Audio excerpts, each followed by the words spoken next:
Добрый день, уважаемые друзья. Меня зовут Лагутин Михаил Петрович. Я заслуженный врач России, кандидат медицинских наук, доцент, врач высшей категории по спортивной медицине и лечебной физкультуре. И уже несколько десятков лет я занимаюсь вопросами реабилитации спортсменов, физкультурников различного возраста, различной спортивной квалификации, от юношеских разрядов до олимпийских чемпионов. На самом деле в реабилитации очень много проблем, очень много так называемых темных пятен. Не все реабилитологи умеют реабилитировать те или иные проблемы, не умеют даже поставить диагноз, не знают порой, что существует такой диагноз. Но сейчас хочу остановиться на такой серьезной проблеме, как боль в области тазобедренного сустава. Синдром очень грозный. Зачастую боль в тазобедренном суставе, она является предвестником коксартроза, деформирующего артроза тазобедренного сустава. При неправильной диагностике, при неправильной реабилитации, профилактике, лечении это может привести к полной замене тазобедренного сустава. Так вот, на самых начальных этапах появления боли в тазобедренном суставе зачастую может определяться несколькими факторами. Во-первых, это чаще всего связано с профессиональной деятельностью того или иного спортсмена, то есть те виды спорта, где идет повышенная нагрузка на тазобедренный сустав, соответственно, больше предрасположены к каким-то заболеваниям, повреждениям опорно-двигательного аппарата. Но не всегда и не у всех занятия тяжелыми видами спорта, к примеру, тяжелой атлетикой, когда идет приседание с большим весом, или есть у нас вид спорта такой пауэрлифтинг, приходит к заболеванию тазобедренного сустава. Очень часто это провоцируется особенностями строения тазобедренного сустава. Здесь строение любого сустава, оно определяется суставной впадиной и головкой той или иной кости. Но в данном случае это будет тазобедренная кость. Строение тазобедренного сустава может быть абсолютно разное. Может быть по типу пинцета, когда суставная впадина очень плотно охватывает головку бедренной кости. В этом случае движения ограничены. Может быть по типу ручки револьвера, тоже движение будет ограничено.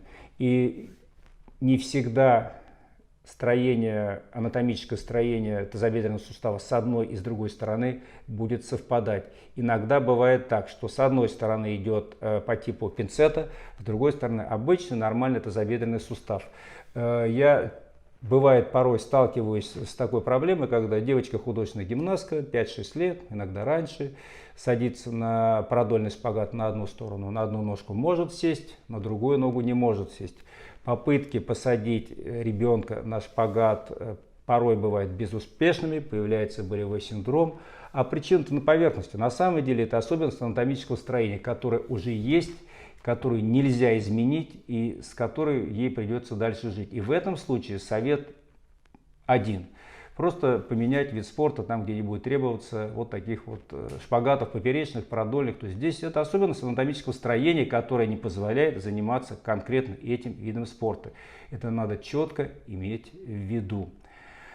Хотел бы я остановиться еще на такой проблеме, так называемый импинджмент-синдром тазобедренного сустава, или по-другому ацетабулярно-феморальный синдром тазобедренного сустава. Как ни странно, многие врачи, травматологи, ортопеды, реабилитологи не то что не знают, как реабилитировать при этой проблеме, даже не слышали этого заболевания. Но, может быть, я с такими врачами, конечно, сталкивался. Это такой грозный такой предвестник, как знаете, предшественник тех уже серьезных изменений, которые могут произойти в тазобедренном суставе дальше. Чем же вызывается ацетабулярно-феморальный синдром, ацетабулярно-феморальный синдром? Чем же он вызывается? Обычно это идут интенсивные, массивные нагрузки, которые могут приводить к повреждению, к микроповреждению. Сначала микроповреждение в области тазобедренного сустава, идет массированное микроповреждение, которые приводят к уплотнению мышечной ткани вокруг тазобедренного сустава. Иногда бывает то, что кроме повреждений идет еще гипертрофия мышц. Это малая ягодичная мышца, большая ягодичная мышца, грушевидная мышца, мышцы бедра, у нас тоже латеральная группа мышц бедра, вот, подвздошно-поясничная мышца гипертрофирована. В этом случае у нас происходит такая ситуация, когда головка бедренной кости прижимается к суставной впадине, и в идеальном варианте должен быть небольшой зазор, чтобы головка бедренной кости в различных плоскостях спокойно, сустав-то шаровидный, и она, соответственно, должна по принципу шарика во всех плоскостях вращаться. Если этого зазора нет, то плотный контакт приводит к трению головки бедренной кости по суставной впадине. Развивается сначала микроповреждение хрящевого слоя, потом уже макроповреждение хрящевого слоя. И появляются признаки коксартроза. Первый, второй, третий. Ну а потом, знаете, как по нарастающей замена сустава. Так вот, обычно, чаще всего обращаются пациенты на второй стадии деформирующего артроза, когда уже есть какие-то определенные изменения, когда ацетабулярно-феморальный синдром уже сочетается с признаками деформации сустава. Ну и что в этом случае? Не проводить реабилитацию? Реабилитацию надо обязательно проводить, обязательно делать. Любые минимальные движения безболевые будут обеспечивать нормальное омывание внутрисуставной жидкости головки бедренной кости, будет сохраняться питание хрящевой прослоечки. Но подобрать упражнения очень и очень трудно. Здесь, если мы будем сделать стандартные упражнения на группу мышц, которые обеспечивают контроль работы тазобедренного сустава, это будет вызывать их дополнительную гипертрофию этой группы мышц и будет вызывать дополнительное прижимание головки бедренной кости, и, соответственно, будет ситуация усугубляться. Поэтому, что же, как говорится, делать в этой ситуации? Ну, первый момент. Перед тем, как начать занятия лечебной физкультуры и реабилитации, я бы рекомендовал пройти курс хорошего миофасциального релиза, то есть попытаться снять напряжение, уменьшить жесткость вот этих мышц, которые окружают тазобедренный сустав. То есть мы должны их немножечко растянуть.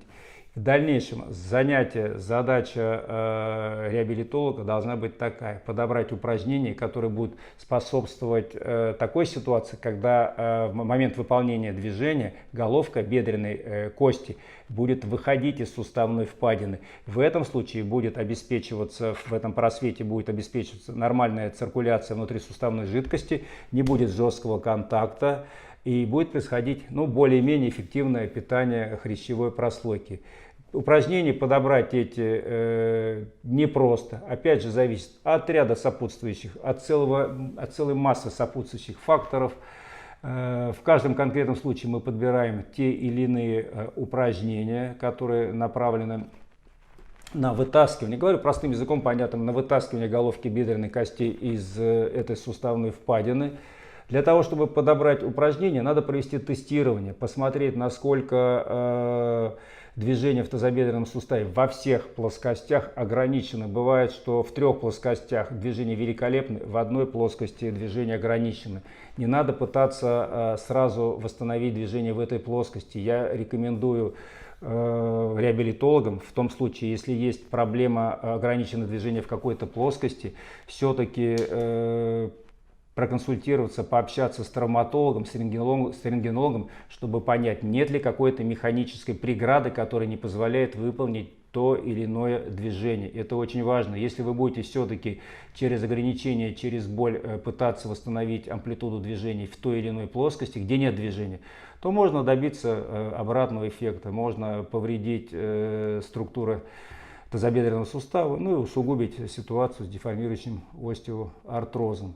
Поэтому, резюмируя вышесказанное, подход такой: к лечению любого импиджмент-синдрома, будь то плечевой сустав, будь то тазобедренный сустав, если мы на чаше весов сравним упражнения, которые способствуют гипертонусу, укреплению, закачиванию, и на второй чаше весов движения упражнений, которые способствуют расслаблению, вытягиванию, релаксации, так вот, как раз те упражнения, которые способствуют расслаблению, релаксации, вытяжению, они перевесят по своей эффективности упражнений, которые направлены на укрепление этих мышц.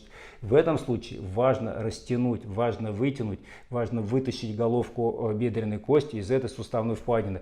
Тогда мы добьемся ощутимого результата. Ну, в первую очередь, по субъективным ощущениям будет уменьшение болевого синдрома у ваших пациентов. Но это уже немаловажно, когда все-таки боль, она снижает качество жизни, причем на разных уровнях. Дорогие друзья, я надеюсь, что мое видео, мое сообщение было вам интересно. Если возникли какие-то вопросы, если вы желаете получить консультацию, можете написать ко мне в Telegram. Ссылка будет находиться в описании к этому видео. Всем спасибо за просмотр. До новых встреч. Спасибо за внимание. Всех вас жду на своем канале. Спасибо, друзья.